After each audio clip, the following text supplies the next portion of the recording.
Lângă mine e fratele Aurel Ile. De unde sunteți, frate Aurel? Mizieș, din Mizieș. Din comuna Mizieș.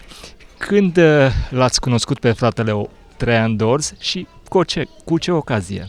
Din copilărie, de când am venit din anul 1966, de când am venit la Mizieș, mi-a fost, de fapt, părinții mei au fost credincioși, au fost hotărâți în lucrarea oastei. Și eu am crescut în adunare, practic. Și când am venit la Mizieș, deci, până la urma urmei, după ce frații au plecat din satul, că eu din Tărcăiță, eu sunt născut dintr-un sat din Tărcăița. Și se făceau adunări frumoase pe vremea aceea, pe vremea copilăriei mele. Chiar dacă eu eram tânăr, nu înțelegeam atunci niște lucruri care pentru mine sunau, eram copil tânăr și m-aș fi jucat de multe ori și eu cu copiii, dar mama mea, fiind o femeie foarte credincioasă, o femeie foarte cu minte, dragul mamei îmi spunea de multe ori, du-te la adunare că vin frații și du-te tu la adunare, nu sta pe uliță, cum se zicea la noi, nu sta pe stradă. Și eu mă duceam la adunare. Chiar dacă nu-mi convenea mie atunci, nu înțelegeam eu atunci, ce știam eu ce vorbește frații, înțelegeam eu cuvântul lui Dumnezeu? Nu-l înțelegeam atunci.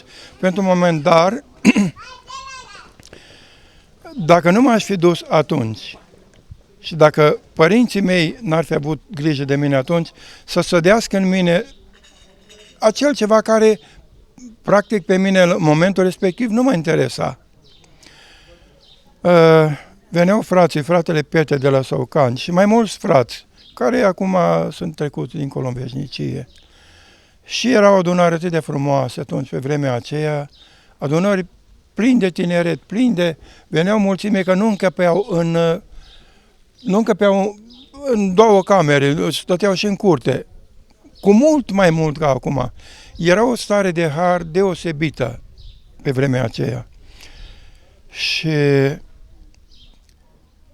la sfârșitul adunării, totdeauna vorbea fratele Petre și ceilalți frați care mai vorbeau. Când vorbea fratele Petre, atunci nu se punea problema, frate Petre, vezi că ai 10 minute să vorbești. Niciodată nu s-a pus problema asta. Vorbea fratele Petre, pentru mine, fac-o ca o mărturisire, pentru mine era o plictiseală că eu gândeam că nu se mai termină mai repede, să am timp să mă mai duc și eu să mai joc cu copiii. Eram copil tânăr. Și vorbea fratele Petre, ce am înțeles eu atunci? N-am înțeles. Dar faptul că am fost ținut oarecum și peste voința mea, cum ar trebui să fie și în ziua de astăzi, chiar dacă pentru un moment că noi nu înțelegem niște lucruri care, până la urma urmei, ne sunt de folos mai târziu. Dacă are cine să ne le spună la timp, ne va fi de folos când vom ajunge să înțelegem lucrurile acestea. Și fratele Petre totdeauna mă simpatiza, mă iubea. Frate Aurel îmi zicea când se termina adunarea, ce vrei să cântăm, frăției tale? Ce cântare îți place ție? Mă iubea foarte mult. Cântarea mea preferată atunci, mi-a rămas și acum antipărită, Sunt copila lui Hristos. Și eu cânt pe cale. Nu mi-e frică de nimic, de Iisus sunt scutit și eu cânt pe cale. Era atât de frumoasă și mi-a rămas antipărită pentru totdeauna. Și acel ceva care s-a sădit atunci, sămânța care s-a semănat, până la urma urmei, slăvit să fie Domnul, că n-a rămas în zadar semănată. Deci, cât de datori suntem noi, pentru că Dumnezeu a avut un plan de la nașterea noastră și până în ziua de astăzi, până în clipul de astăzi, a avut un plan deosebit cu noi, cu fiecare. Fiecare Dumnezeu ne-a trimis acolo unde știa că este nevoie de noi.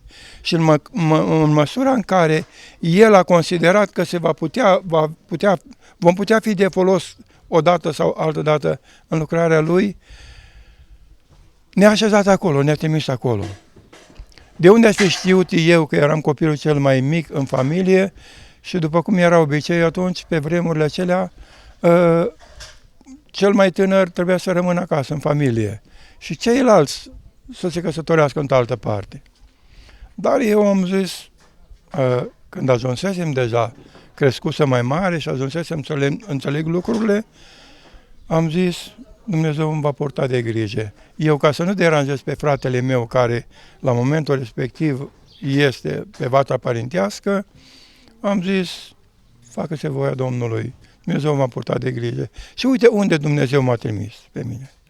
Aici era locul meu, nu în altă parte. Dacă aș fi rămas acolo, vă mărturisesc, fraților mei dragi, mi-ar fi fost cu mult mai greu. Nici aici n-a fost ușor, dar aici am putut să fac ceva pentru Domnul, pe care l-am iubit și pe care îl iubesc în continuare.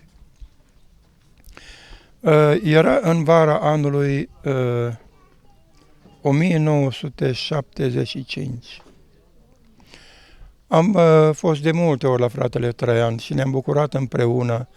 M-am dus odată, mergeam mai des pe la fratele Traian când era acasă și frate Aurel, zice fratele Traian, ce cântare mai știi? Nu știu eu cântare, lucra la cântarea, cartea de cântări, atunci cântări nemuritoare.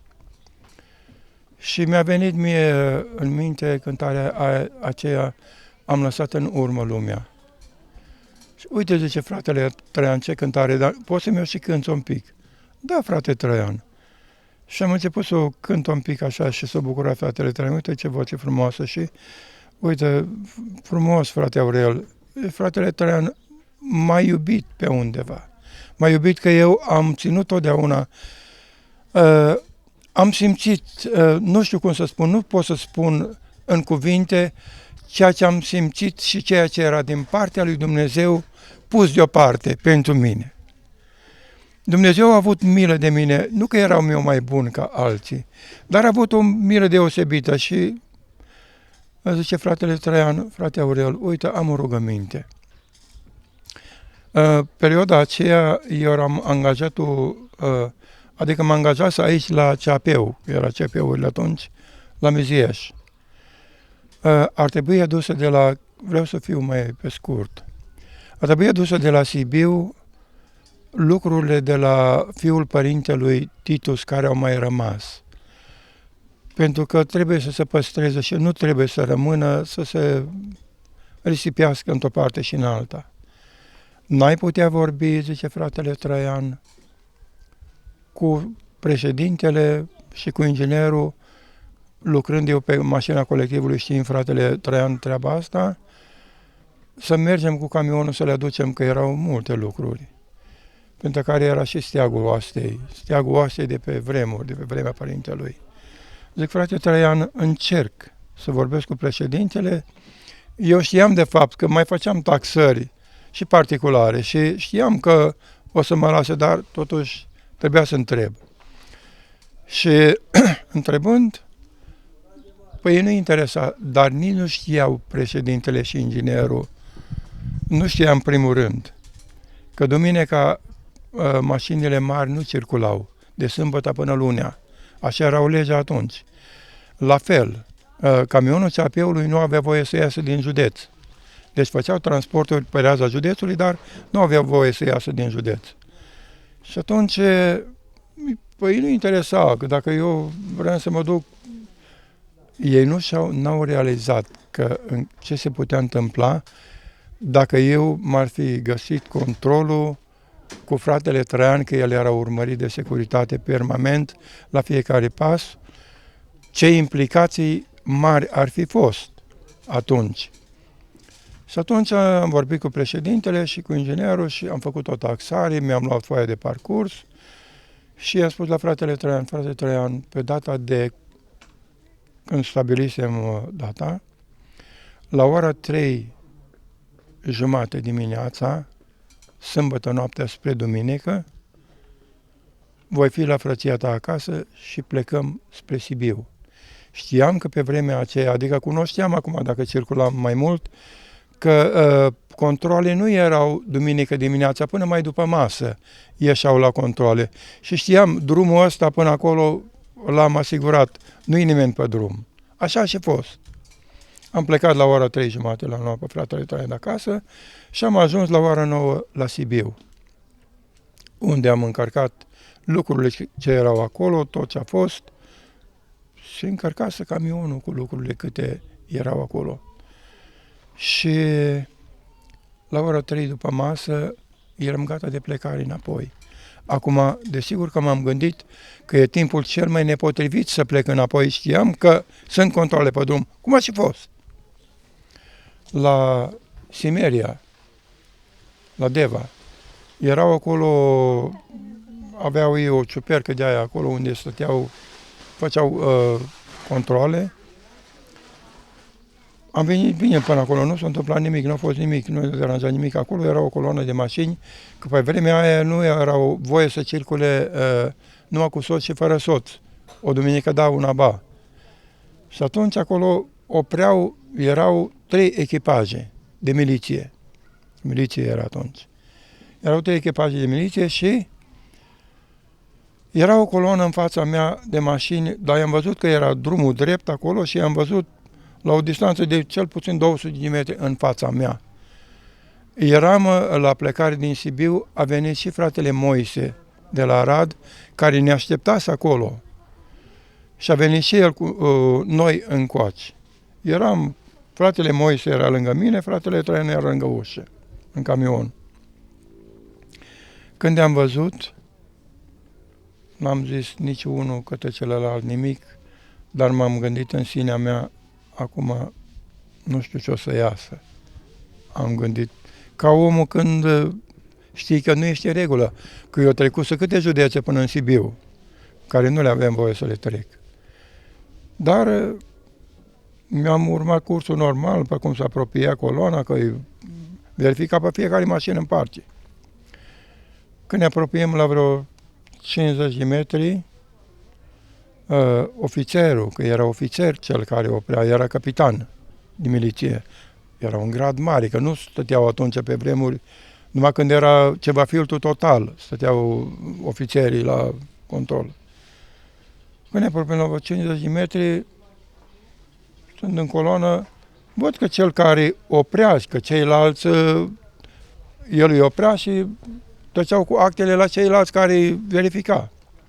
Când ne apropiem la vreo 50 de metri, văd că face insistent semn. Nu știam la cine face semn să înainteze din coloană. Mă gândesc că o fi ceva cunoscut de-a lui în coloană și îi face semn ca să meargă. Doamne, mă gândesc, eu eram atent acum, nu știam la cine îi face semn cu gândul ăsta și cumva am stresat. Da. Atunci face semn în continuu, mai vine alții, oprește și face semn. Zic, înseamnă că acum m-a văzut pe mine cu camionul și vrea să mă scoate mai repede din coloană ca să mă iei la răspundere, că doar eu n-aveam ce căuta cu camionul, că nu mai eram cu camionul în coloana de mașini mici acolo.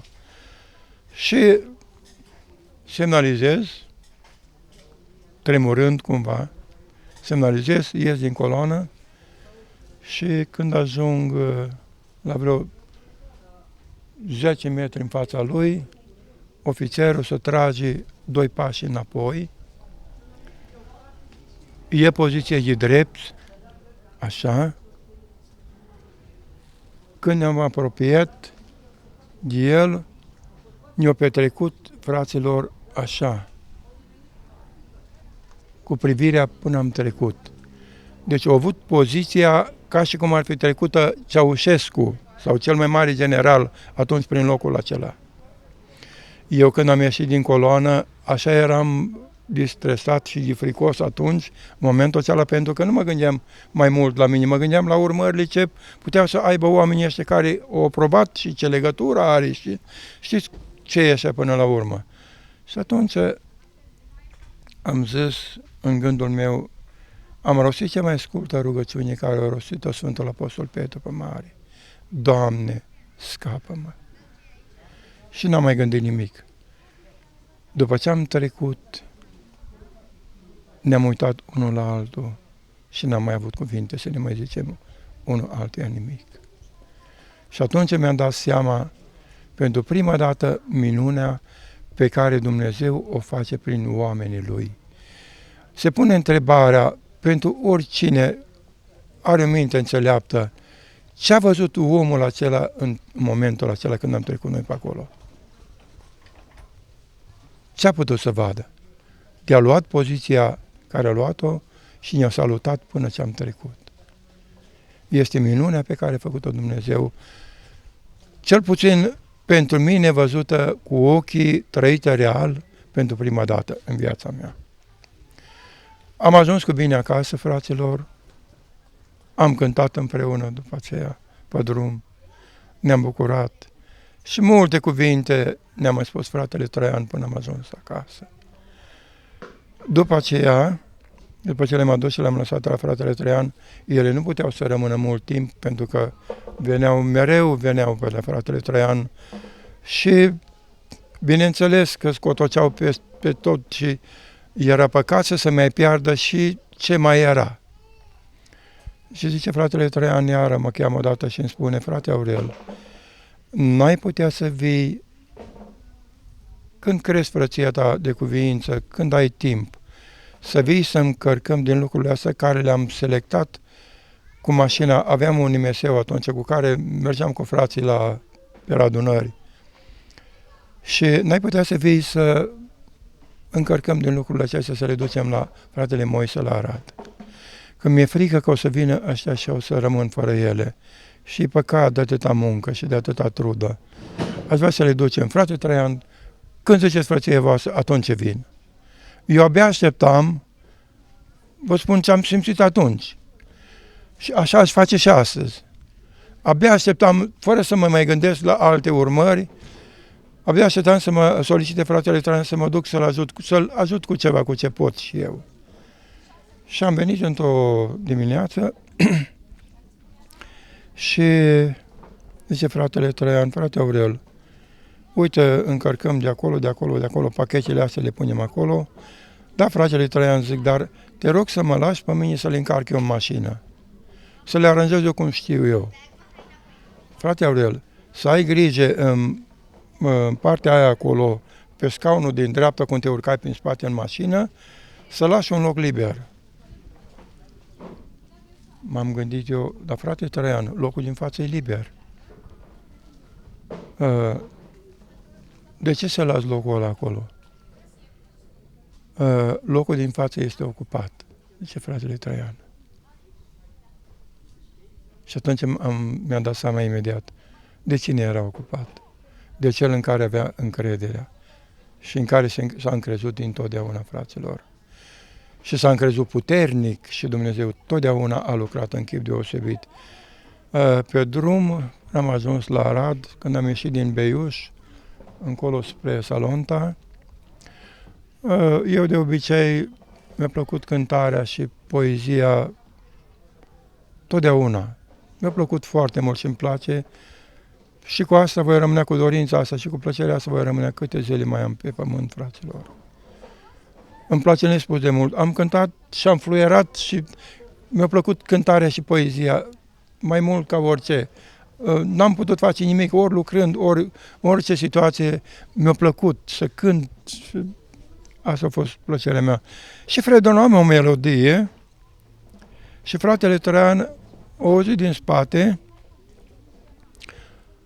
o băgat de seamă, dar frate Aurel, de la ce melodie este cântarea asta care o fredonez frăția ta? Păi zic, nu știu. Dar mi-a venit așa pentru moment. Zice fratele Traian, slăvit să fie Domnul. O să-i facem un text.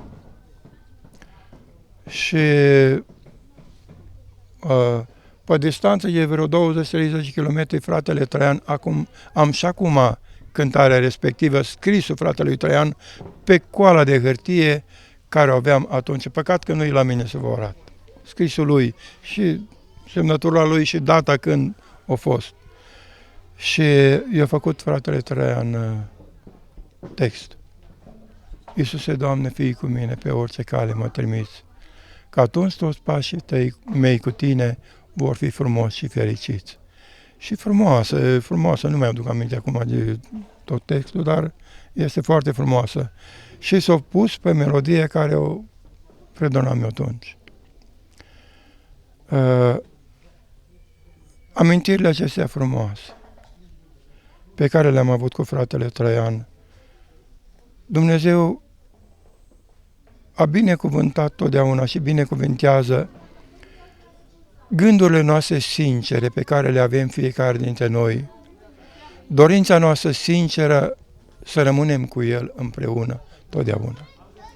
Am călătorit foarte multe drumuri cu fratele Traian, cu frații împreună, în toată țara, pe la toate adunările, peste tot pe unde era, că atunci, pe vremea aceea, când se făceau nunți numai, cu ocazia nunților sau botezurilor, se putea face adunare. Și așa, odată organizase Părintele Heredia, că el era preot paroh la Miziad, și organizează acolo o adunare într-o sâmbătă seara, la peșteră la Miziad. Eu eram tot cu camionul CAP-ului și frații m-au rugat, că doreau mai mulți acum să meargă împreună. Și frații m-au rugat, frate Aurel, n-ai putea veni cu camionul? Ba da, cum să nu? Mi-am făcut foaie în ziua respectivă și am încărcat camionul de frați și duși am fost la peșteră. Doar securitatea știa toate mișcările care le facea fratele Traian. Era urmărit pas cu pas. Nu știau ei oare că se organizează acolo, că doar aveau oamenii lor puși peste tot. Ne-am dus, s-a făcut seară, s-a făcut noapte, doar la lumina lumânărilor se putea cânta și cântarea care nu se știa textul și nu, dar au fost mulți, a fost o adunare foarte mare. Era o poiană acolo, în afară de peșteră, acolo la gura peșterii și acolo unde aduna frații, adunarea era în plin. La un moment dat eu eram la marginea din jos a fraților unde era poiana respectivă cu frații. Și la un moment dat văd că vine, îl cunoșteam pe șeful securității de aici, Mihăieș îl chema. Ei erau, când au venit acolo, erau și drogați, o leacă, ca să poată acționa mai... Când l-am văzut, imediat am anunțat frații unul de la altul. Să ajungă vorba la fratele Traian și la Părintele Heredia, că ei erau în mijlocul cercului, erau acolo între frați. Și fratele Traian, normal că fiind noapte, fără lumină, nimică, i s-au retras în pădure, marginea pădurii, acolo. A fost pentru moment treaba asta, că doar mâine dimineață nu au fost chemați la securitate și luați la întrebări. Au scăpat atunci în seara respectivă, că doar îi aresta atunci. Dar mâine dimineață au fost chemați apoi și Părintele Heredia și, mă rog, eu luat și-o plăcit apoi adunarea aia, cu vârf și îndesat.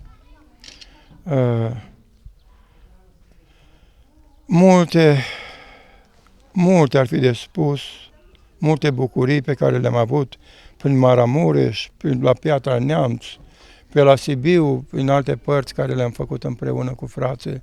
Ne bucuram nespus de mult. Mi-amintesc odată că eram cu cineva și am venit de la o nuntă de la Cluj și până în Beiuș n-am încetat fraților mei cântarea un pic. Nu știu ce m-a ținut atunci, am cântat în continuu. Ceilalți frați mai făceau câte o pauză, l-am cântat în continuu. Bucuriile au fost deosebite și dorim și doresc în continuare. La îndemnul părintelui Clop, de la Râturi, când a făcut el foișorul, altarul ăla care l-a făcut acolo, m-am dus la el, nu știu, m-a chemat că eu i-am acoperit cu tablă acolo foișorul. Eu am pregătit tabla. Normal, când am văzut... Foișorul de la casă, de la casa fratelui Traian. La casa memorială. Și când am văzut ce face părintele acolo, am zis, mi-a intrat imediat la suflet. Da. Zic, părinte, și eu fac la Mizieș. De unde îndemnul ăsta? Îndemnul ăsta a fost din iubire și din dragoste pentru și de respect față de fratele Traian, față de înaintașii noștri, fraților, față de ei și din respect pentru că am avut părinți așa de credincioși și ne-au făcut nouă atâta bine în viață. Pentru că dacă ei nu erau așa cum au fost, cine știe ce s-ar fi ales de viața noastră și unde am fi fost astăzi. Și când am văzut ce am făcut, atunci am pornit, zic, gata, încep și eu.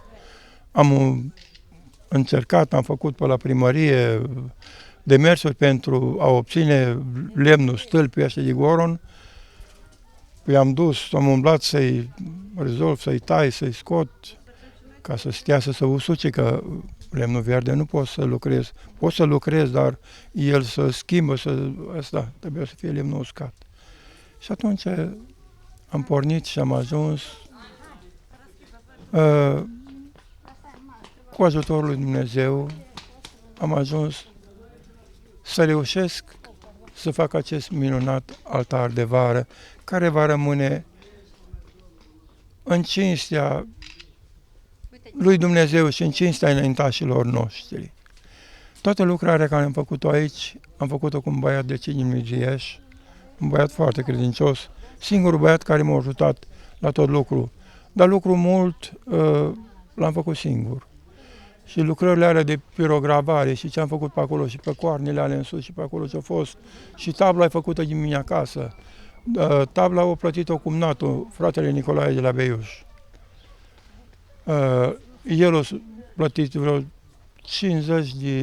de lei, a plătit tabla, atât a costat tabla, suprafața de tablă care a trebuit acoperită. Și am prelucrat-o acasă, toată. Și s-a ridicat și am făcut, și acum dacă am făcut lucrarea asta aici, a ieșit așa de frumoasă, trebuie să facem și o poartă frumoasă. E greu până începe un lucru, că dacă începe un lucru cu gânduri curate și cu gânduri sfinte și cu dragoste față de ceea ce faci totdeauna și încredințezi lucrarea în mâna lui Dumnezeu, Dumnezeu poartă de grijă. A fost o lucrare deosebită. Eu așa ceva n-am făcut niciodată până aici. M-am mirat eu, mi-am pus întrebarea, Doamne, dacă mi-ar fi cerut, aș fi văzut undeva și ar fi zis cineva către mine, frate Aurel, uite, vrem să facem lucrarea asta. O faci, frăția ta? Nu m-aș fi legat, aș fi zis, nu știu să o fac, n-am făcut niciodată până acum. Și uite că am făcut-o, dar am simțit, așa cum am spus și astăzi, o putere deosebită din partea celui de sus și din rugăciunile fratelui Traian, pe care l-am iubit și îl iubesc nespus de mult.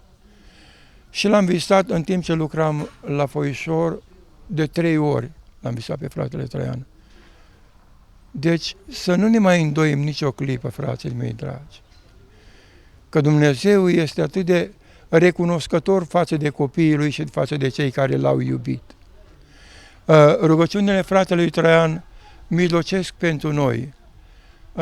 Mă gândeam ieri dimineață, când am văzut vremea respectivă care era, Doamne, credința noastră e slabă, fraților, de multe ori. Nu m-am gândit că pe la ora 10-11 se va face senin și vreme bună. Și mi s-a întâmplat și am trăit vremurile astea și la Sibiu, când a fost la mormântul părintelui. Ploua peste tot. Acolo era senin și vreme bună. Deci, tăria credinței și puterea credinței ne-a întărit totdeauna și ne-a ajutat.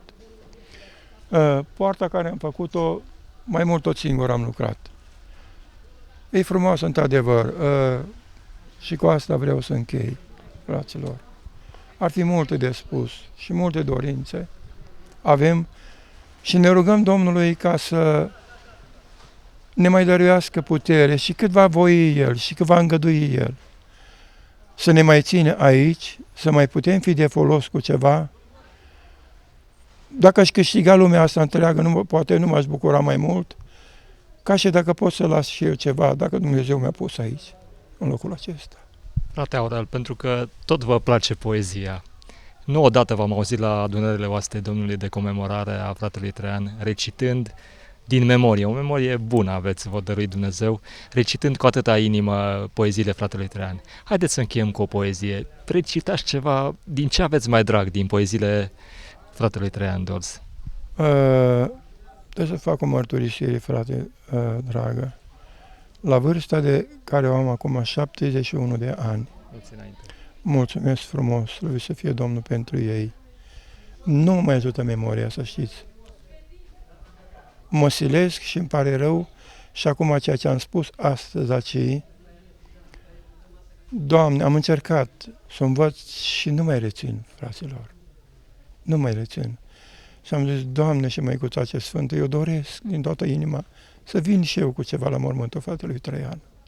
Să spun și eu ceva, ajută-mă.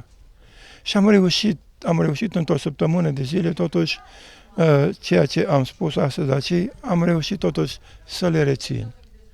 E adevărat mai greu, dar nu. Sunt ele că am știut, la un moment dat, frate, aveam și 15 poezii și am avut problemă totdeauna cu fratele Nelu, Domnul să-i ajute. Frate Aurel, nu mai spune poeziile așa lungi, dar mie astea mi le plac. Eu nu le pot lăsa la jumătate, dacă atât au făcut-o fratele Traian poezia, eu atât trebuie să o spun. Frate Nel, eu nu sunt vorbitor, nu sunt altceva, dar asta o iubesc și asta pot să o fac. Și eu asta vreau să o fac din suflet și ca pentru Domnul. Și pentru toate îi mulțumim lui Dumnezeu, frații mei dragi. Și ne încredințăm soarta în mâna lui Dumnezeu. Să ne mai întâlnim și altă dată în locul acesta. Să fim mai buni și mai credincioși, pentru că cu fiecare zi suntem mai aproape. Cu fiecare seară suntem mai aproape. Și trebuie să ne gândim, să fim conștienți că începutul are și un sfârșit. Așa cum spunea poezie că fratele Nelu din urmă spune așa astăzi, frate Aurel, termin acum că e prea lungă. Sfârșitul dovedește, sfârșitul încunună, credința care e dreaptă, lucrarea care e bună. Și sufletele care și-a pus a lor avere, acesta este pragul de aur spre înviere. Mai avem două strofe, nu le-am mai spus astăzi, pentru că... Spuneți-le acum. Moartea nu-i sfârșitul vieții, ci e pragul după care cealaltă existență, după aceasta e o urmare. În ea ne vom duce cu ce facem din aceasta și ne așteaptă acolo sigur ori viața, ori lumina, ori năpasta. Mulțumesc Domnului și frăților voastre și dorim din toată inima și din tot sufletul să nu avem nimic mai scump și mai drag ca pe cel care și-a întins mâinile pe crucea Golgotei pentru viața și mântuirea noastră. Și ne credințăm soarta în mâinile Lui și dorim ca să rămânem credincioși prin tot ceea ce facem, prin tot ceea ce trăim. Noi să fim, cum spune cântarea, să nu fim numai cu vorba, ci cu fapta împlinitori. Aceasta, sunt zile mari, sunt ceasuri mari, sunt vremuri mari pe lume, dar numai oamenii cei mari rămân cu veșnic nume. Sunt și cuvinte mari ce trec din neam în neam purtate, ne întâmpină și ne petrec în veci adevărate. Dar zile mari și ceasuri mari mereu sunt tot mai rare și vremele cu oameni rari sunt tot mai spre noptare. Credința oamenilor drept încet apune și tot mai rai cei înțelepți prin duh și rugăciune. Slăvit să fie Domnul! Mulțumim, frate Aurel, slăvit să fie Domnul!